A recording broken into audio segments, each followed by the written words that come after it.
What's going on, everybody? Welcome back to another episode of Too Good to Be Drew. I am your host, Drew Davis. Hopefully, everybody's doing great and had a fantastic weekend. We are rolling into the week. And like you guys know, on Monday, we got to get ready to get out of the bed when our feet touch the ground and get running, get going. We ain't got time to be sitting here dilly dallying around, as my mama would say. We got to be ready when the week comes because it is not going to slow down. We got to be ready for it. And if we're not ready, we're going to get punched in the face. Now, I know we've had some new followers. We've had some people gaining traction. Some people are stumbling over here on this show, which I greatly appreciate. And here we focus on mentoring, advice, and coaching, but we get into a little bit of the stuff in between as well. So if you are a new listener, do me a favor, go in and rate this podcast, show, whatever you want to call it, whatever it is. Rate it 5 stars on Spotify and also Apple Podcasts, and also just send it to a friend or two. This show is going to help a lot of young people, mostly young men, but people that are trying to find their way in life, people that are looking for mentors or people to tell them information that they're not being told, and people to support them, honestly, people that support them in what they want to do and ask them really, really good questions for the path that they're on or they're going towards. And that's one of the things my mentors or the people in my life did with me. They asked me questions. And I said, "Oh, I want to do this." Okay, well, what are you doing about this? And usually if I didn't have an answer to that, that one either meant that I wasn't that focused on actually going after that, or two, it mean I just didn't have an answer for it, so I needed to find one. And neither of those things are bad, but if I didn't have those people asking me those questions, I probably wouldn't have made it to where I am today. So if you're new to the show, welcome. I hope you enjoy it. Hopefully my voice is aesthetically pleasing for you. And if it's not, I just hope the material that I'm talking about and I'm discussing is relevant and important to you. And honestly, every episode, I hope that you leave with something, with knowledge of something that either you didn't know before or that you had no idea about. And if you something that you've heard before and it doesn't match up, double check me. Like, I am human, but outside of that, I want everyone to be educated. I don't want everybody to just take my word for everything. I want people to put in the work to find out things themselves. And I know as a culture, sometimes we're a little bit lazy when it comes to that. But really, if you're really trying to catch me up on everything that I say and trying to find something bad in what I say, start your own show and just talk about what you want to talk about because this ain't the place. But outside of that, welcome in everybody. This is going to be one of those shows that's going to be a little different. And I say that because I'm a former I'm a former collegiate football player, former NFL football player, former director of player development that worked at the college level, working with student athletes and helping them on and off the field.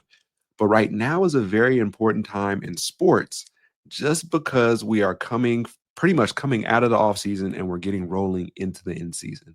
And for those that don't know, I'm a certified life and performance coach. I work mostly with student athletes and professional athletes and high performing individuals. But this is a time that the NFL players and college players are coming off of vacation and they're rolling into their season. Now, before they roll into their season, they have this thing called camp. For college, they usually call it fall camp. For NFL, they usually call it training camp.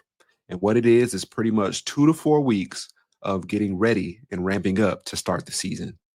Now, within these 2 to 4 weeks, I played for the Atlanta Falcons. So with Atlanta, we would pretty much stay at these dorms that they had built, which is on the campus or on the, real estate, I guess you could say, of our practice field and our training facility up in Flowery Branch, which was about 30 or 45 minutes outside of the city of Atlanta. And so we would pretty much have to move in there. We would, bring a bag, bring some clothes. We pretty much weren't allowed to leave. But you're there for pretty much 2 to 3 weeks, depending on how long coach wants you there. And you're there because your days start as early as 5 a.m. or 6 a.m. in the morning, and they go until as late as, 10 or 11 p.m. at night. And this is, having practice once a day. There weren't any double days when I got there, but practice once a day, one walkthrough. There's film, there's treatment, there's the weight room. There is a little bit of downtime for a nap here or there every once in a while. They keep you busy enough with short breaks in there that you don't really have time to get comfortable. So there's not time to shoot home really quick or do this errand. Like when you go into fall camp or training camp, it's very football focused. And I'm not going to say that it's like, oh, all the heavy lifting is done and now the work stops. this is when it ramps up just another bit. This is when it's just strictly about football. This is where you can really see, okay, who wants to really play, who's ready to play this year. And this is the time that we can see, okay, what have we built through January up until now? And the things that you build in fall camp are going to springboard you or sink you once you come to the season. But fall camp is very important because that's when players are able to separate themselves from others. But fall camp and training camp are very important because that's when you get the chance to really separate yourself from other players. And you had guys that were drafted, this past March, April, that are trying to make this team or that are, trying to see where they fit in this team. You have veterans who've been there for 5, 10, 15 years, and this is just like, another walk in the park to them. You have some free agents, guys that got picked up that were considered long shots, but still have a chance to make the team. There's these amalgamation of people that you have on this team that starts at about 90 people for fall camp and training camp. And then by the time training camp ends, they have to cut that down to, I think it's 53 people that they're going to take into the season and that they're going to go to battle with in the season to try to make it to the playoffs, win their division, get to the Super Bowl, and also at the very end of it, win it. And what is today about? Today is about talking a little bit about that. Like I said, I work with student athletes and professional athletes, so I know what the grind is about. But what I'm going to talk about a lot in this episode is how to make the team when you are pretty much a student athlete or professional athlete. But a lot of the stuff that I'm going to talk about is going to be interchangeable and what you can take with you into your career, into what you're doing, into school that you're in right now, or going after that master's degree or doctorate degree. But it's all about making sure you have a structured environment for you to be successful.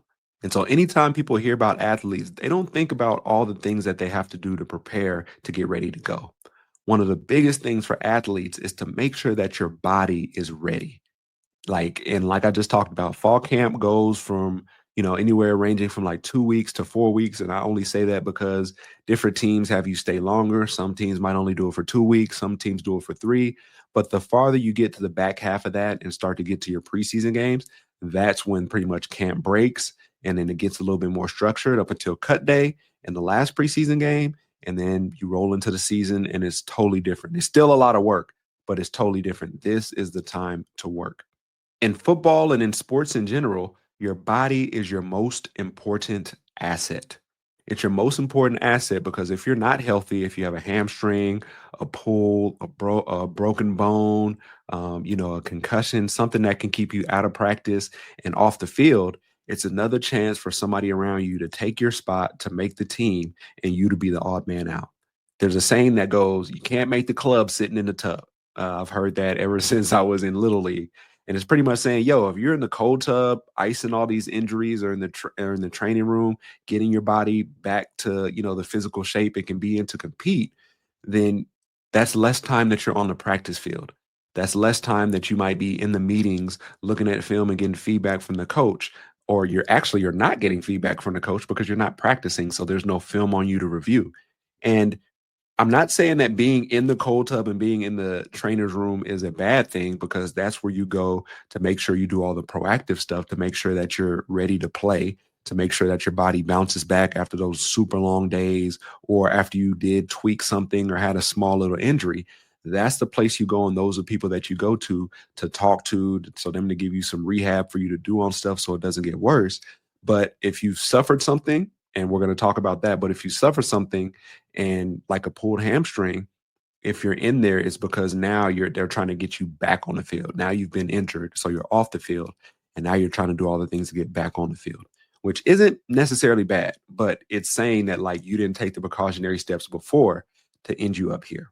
Now, I want to say there's a crazy, crazy percentage of once you step onto a field, the chances of you getting hurt, it goes up by 100 or 200%, something crazy.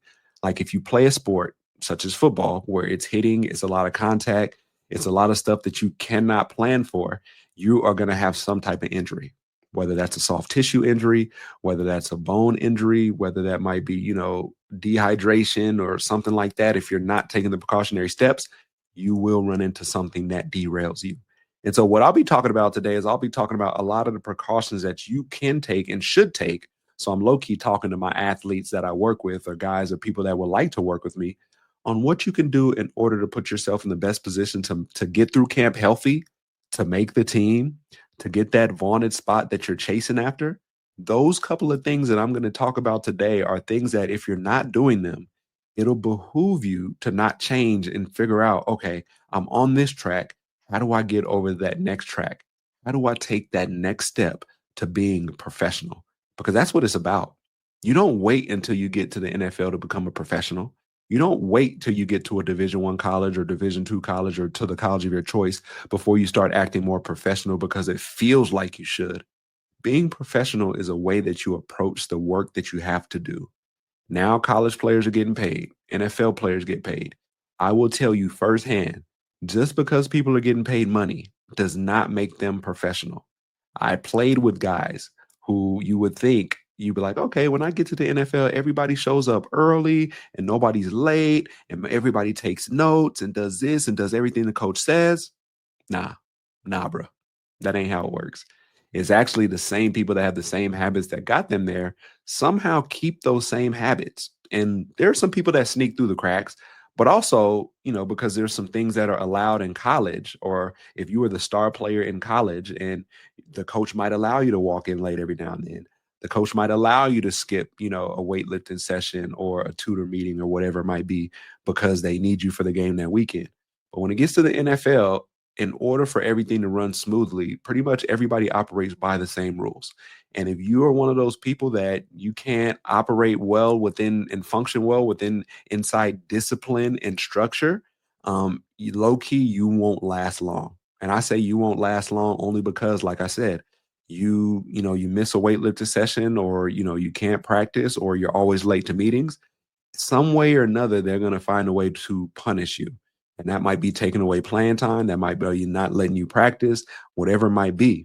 And that's all the little bit of room somebody needs to kind of just slide in there. Okay, cool. Oh, hey, such and such is playing really well. Oh, and he's on time to meetings. We don't have to worry about him missing meals or the weight that he's at right now.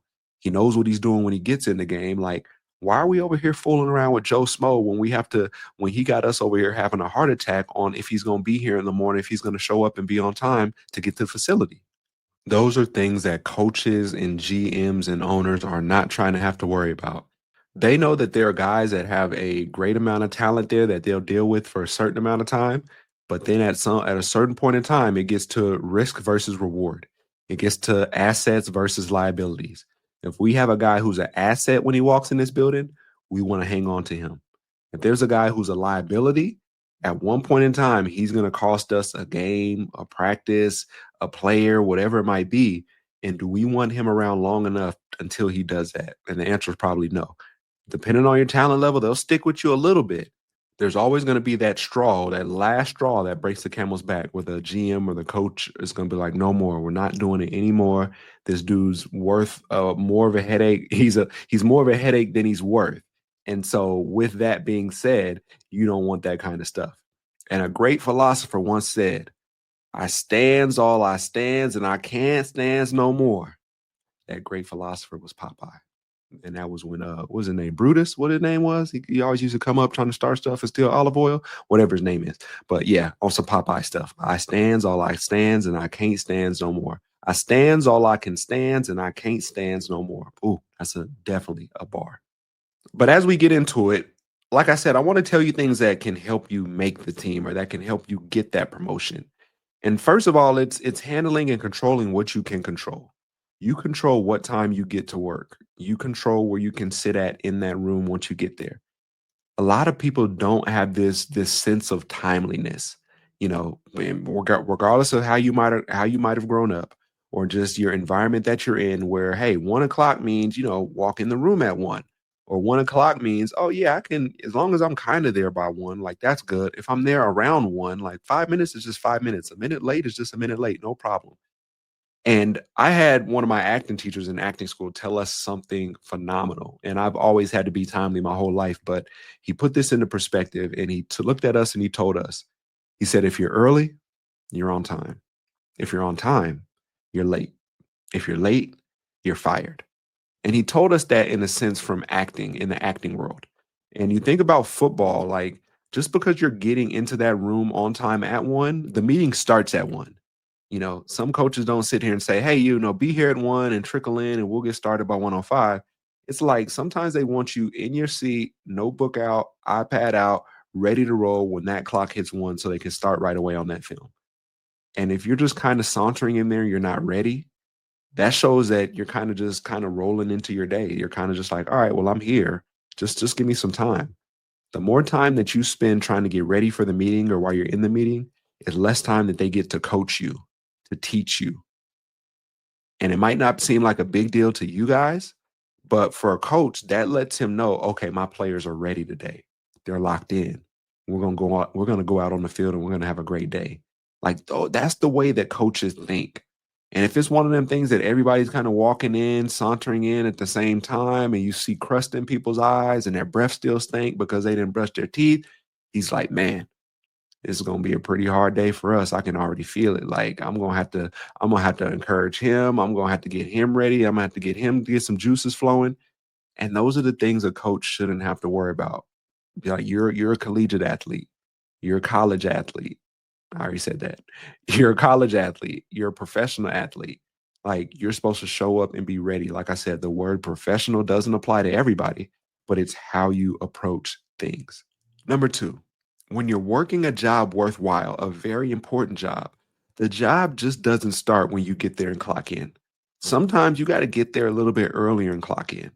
And what I mean by that with professional football, like, we might have weightlifting that starts at 6:30 or 7 a.m., but I would get there maybe at like 6 o'clock, maybe 30 minutes to an hour earlier because I'm going to the training room to get some treatment on that ankle that's bothering me. I'm walking into the treatment center to stretch and roll out a little bit. So when I go into the weight room, that just like when I'm in the meeting room, I'm not just now sitting down and pulling out my notebook. Like my stuff is already ready to go. And so I'm doing those things. Maybe I need to get into the cold tub and hot tub before my workout because my legs are a little bit shot. And doing either one is going to help my body be ready to get rolling, and that I'm not going to need more time to warm up while I'm in the gym or while I'm in the weight room. Time that could have been better used for me to actually get going because I'm already warm. And so being a professional is nobody said being a professional is easy. Being a professional is tough.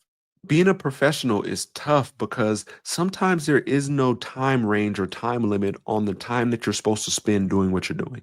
And I know that was a little bit confusing, but let me take some time to explain. My one of my NFL coaches, our special team coach, Keith Armstrong, he said the hay is never in the barn.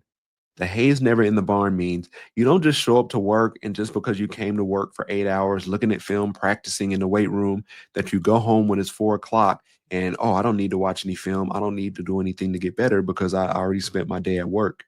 There are some people that work in professions and jobs where you have to take the work home with you a little bit. You might have to send an email or two when you're at home.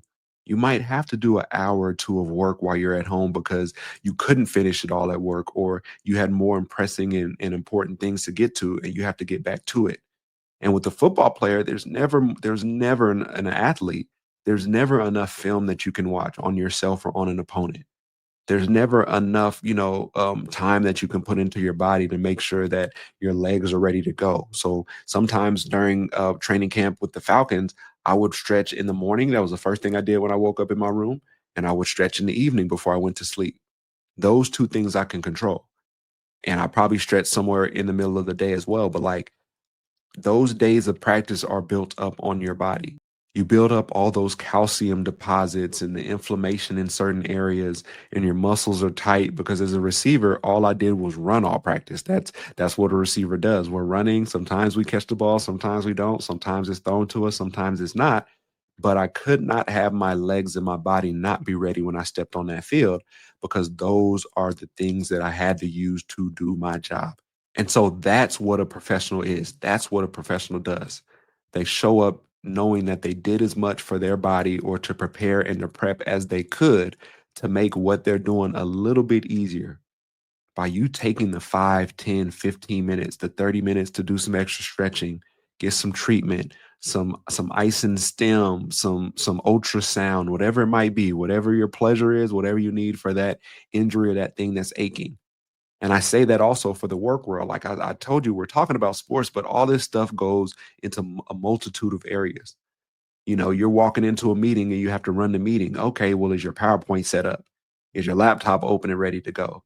Do you already have the pieces of the papers printed for everyone else to look at if they can't look at your presentation? Like things like that. Are you starting the meeting at 1 o'clock, or is everybody getting there at 1 and then you guys are getting going at 1 or 1:15? What prep work can you do beforehand? How much earlier do you need to get to that meeting room in order to set it up to be successful for you and for everybody that's coming in that meeting room? These are steps. And once you start thinking, and I'm sorry, but I think like an athlete. I think like an athlete. How can I separate myself from those other people that are on my team or my coworkers that I work with? Like we're all working for the same team, but we're also always competing. I'm always competing, whether the other people know it or not, because I'm showing up and I'm like, that presentation that you did last week, it was cool, but mine's going to be the best one. And not to say I'm trying to shit on you, excuse my language, or I'm trying to sit here and do you bad, but like I set the bar. I set the standard because I know how high I can set it. I'll set the standard so high that you got other people like, man, he doing too much. Nah, I'm doing exactly what I need to do for me because this is how I operate. So as you guys are listening to this, if you're like, no, I don't need to listen to this episode, he's talking about football and sports, I challenge you. I challenge you to look at your career field and look at what you do and look at the areas where you can get better. Look at the areas where you can bring a little bit more in there to put yourself on a different level than other people. And I don't mean a different level where you look down at them like, hey, I'm better than you. It's like, no, I just operate differently. I'm a measure twice, cut once kind of person. But I'm also the person, if I'm putting my name and my stamp on something, I'm going to make that thing very good because it's a reflection of me. What people forget is we have a personal resume. Like everybody thinks, oh yeah, I got a resume of what I did in my life and who I worked for and some of my hard skills and soft skills that are important to jobs. But we all walk around with this personal resume that we have. And I'm gonna explain it to you. Everybody has that person in their friend group or that they know that is going to be late. You tell them, hey, we're going out to eat at 1. You know they're going to walk in the door at 1:15. You say, hey, can you pick me up from the airport? I get in at 11:30. They're calling you, hey man, I'm right around the corner. I'll be there at like 12:15. Everybody knows that person who's always going to be late. Everybody knows that person who's always going to be on time. You know that person that's going to beat you. Hey, let's do lunch at 1. They're there at 12:45. You say, hey, can you come? You gonna come pick me up from the airport? You call them once you get your bag and everything. They're like, cool, I'm right at this rest area, this waiting spot. I'll be there in 5 minutes. We all have those two types of people, and I'm just using those as a small, short example here. But we know what to expect from those people because over time they've showed us, hey, this person usually runs late. Hey, this person always early. Hey, this other person, they're always prepared. Hey, this other person, they're always unprepared. They're never prepared, actually. So we're building this personal resume of the things that we're doing. And they might end up being big or they might end up being really, really small, but however you slice it, you have a personal resume. My question to you is what does your personal resume look like? Is it a good personal resume? Are you the person that I would call to come pick me up from the airport? Because I know, listen, if I know you can't make it to the airport to pick me up on time, I'd rather take an Uber, a Lyft, I'd rather walk or catch the bus if I know you ain't gonna be on time. Just let me know. But also that is a really big responsibility that I ask people for because I just know there aren't very many people I would ask to even come get me from the airport. Just because I know how tedious it is and just how big of an ask that is. But just me personally, I'm just speaking from me. But I know what friends I can and can't ask. I'm probably the friend that you can ask for a ride from the airport. Being out here in LA, though, if you get in during crunch time traffic or anything like that, home, you got to call somebody else. But what I'm saying is, I'm that person that people can be like, hey, I need a ride to the airport. What time? Got you. All right, cool. What time you want to get there? Cool. I'll pick you up at this time. That gives you enough time when we get there to get through security, stop and have you a little honey bun or a little cinnamon bun or something or some Chick-fil-A, and then get on your flight. We got you. You good. Like I said, you're building your personal resume. And the reason I told you you have to take care of your body is because, like I said, those 2 to 4 weeks that you're just focusing on straight football, this is a schedule. I don't have anybody's schedule right in front of me. And it's funny, I'm going to the Chargers training camp practice in a couple days. So I'll be able to say hi to some guys that I know. But it starts like this. You probably have, the first 2 or 3 days, straight where you practice. You might have a day off. Then you go 3 to 5 days. Then you might have a day off.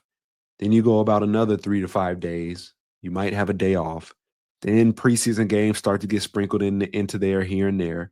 But let's say over the course of a month, so 28 days, let's say 28 to 31 days, you might have 5 to 6 days off in that whole month. And I'm talking about when you're practicing, you're practicing. You go from helmets to shells to full pads as you progress. And most of those practices during that month are mostly full padded practices. So if you end up getting injured or pulling a hamstring or having some muscle tightness or anything like that, it stops you. So like say you miss 4 days, that's 10 to 15% of those practices.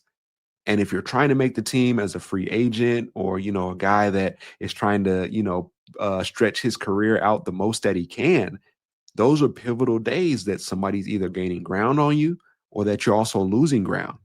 So you might have left being the second string receiver. And then by the time you come back, you might be sitting at third or fourth. And at that time, you look around and the writing starts to be on the wall like, hold on, that guy's doing well. That guy plays special teams. He starts. That's the other starter. Oh, okay. I'm the odd man out now. And that's why I said your body is your most important asset.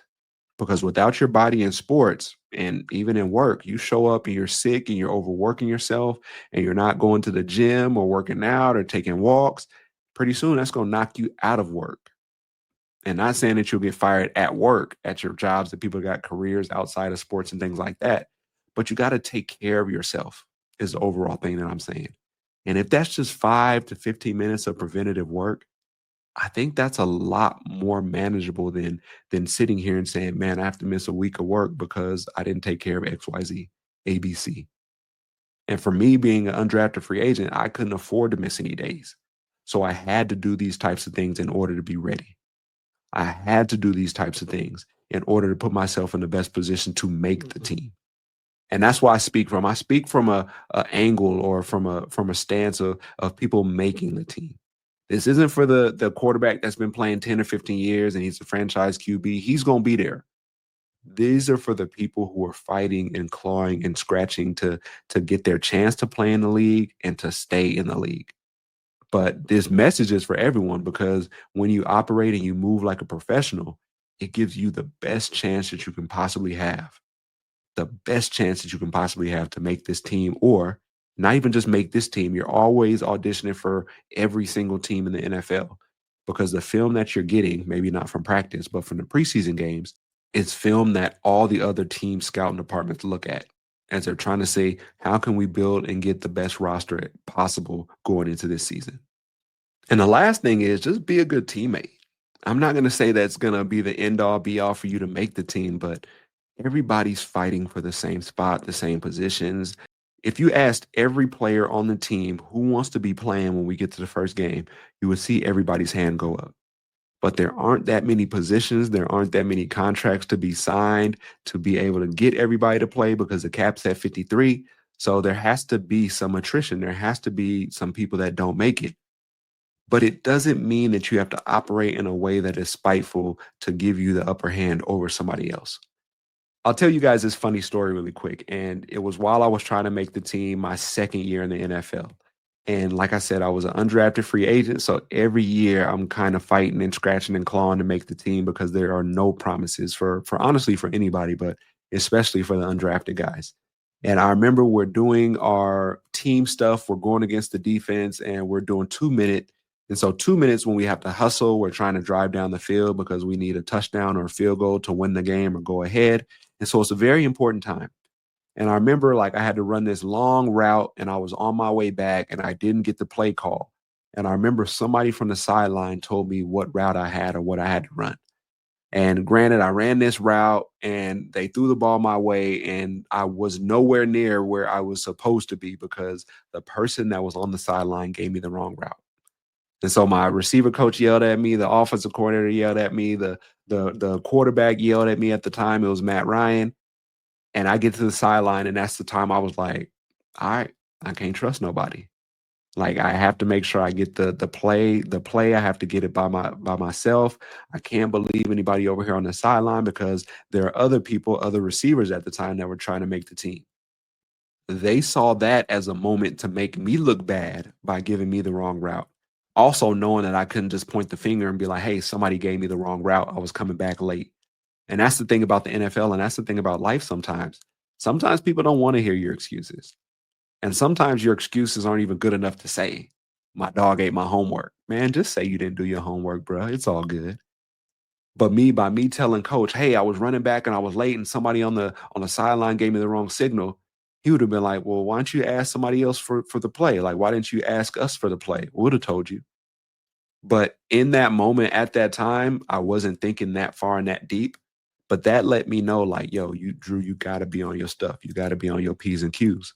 Because there's some people out here dirty macking, throwing salt in the game, and they don't want you to make it. They feel threatened. They know that you have a very good chance to make this team. You've been making plays, so they got to do certain stuff to kind of knock you off track. But you don't have to be that kind of teammate. You don't have to be that type of coworker. May the best person win. If you really want the job, if you really want the spot, if you want the promotion, put in the work to get there. Don't ask for it to be handed to you. Don't sabotage the people that are around you to make you look better. If you got to do that, then I don't want to be anywhere around you as a person because it speaks to your integrity and your morals and your scruples.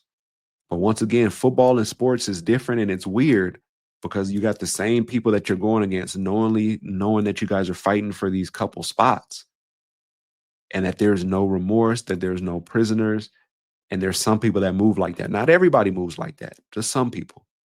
But I tell you guys that because if you're a person who you're a coworker or you have some friends or some people that you work with and you feel like you need to be a certain way to either get them fired or have them lose their position or get bosses' eyes turned towards them, just focus on being the best you can be. Everything else will sort itself out.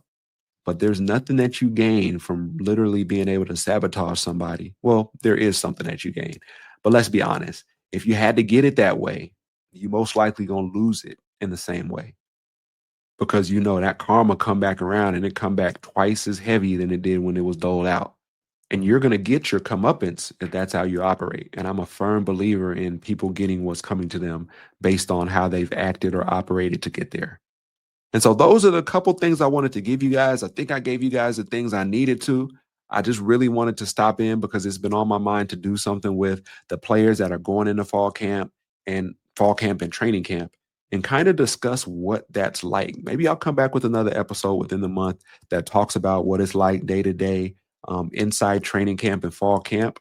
But outside of that, the thing where control what you can control, being timely, sitting up front, being attentive, being ready, doing the precautionary things to do before getting there to be prepared and prepped and ready to go when it's time, being a good teammate, showing some good leadership, not dirty macking, throwing salt in the game, just all those kind of things.